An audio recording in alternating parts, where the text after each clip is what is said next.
You ever just look at the world, or even your own life, and wonder why people act in such baffling, self-destructive ways?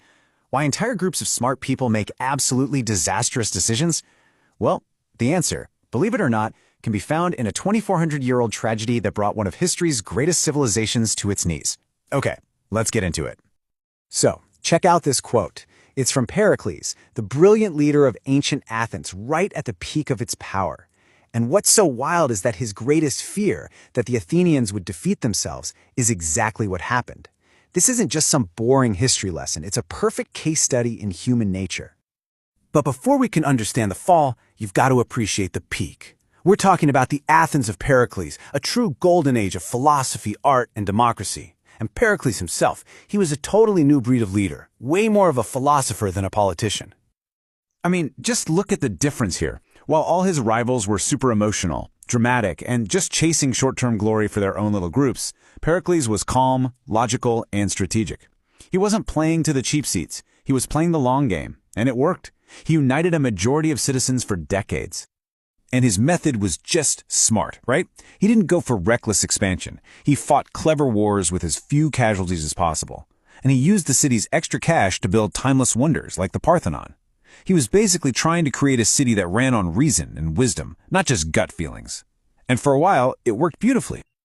But this whole reign of reason, it was about to face its biggest test yet. A war was on the horizon, with Athens' #1 enemy, the hardcore military state of Sparta. The entire future of the city was hanging in the balance. So Pericles comes up with this plan that is pure genius. But man, it was a tough pill to swallow emotionally.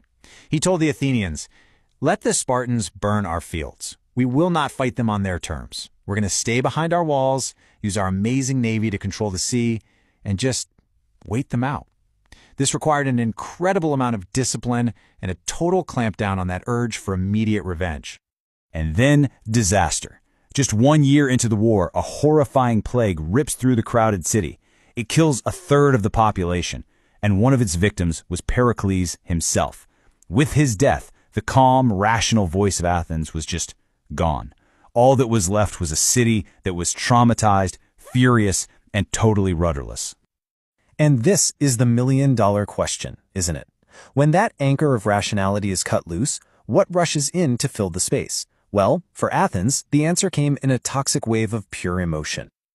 First, it was bitterness, a deep, simmering rage at Sparta, who they blamed for everything. The patient defensive strategy of Pericles, yeah, they threw that right out the window. Now all they wanted was payback.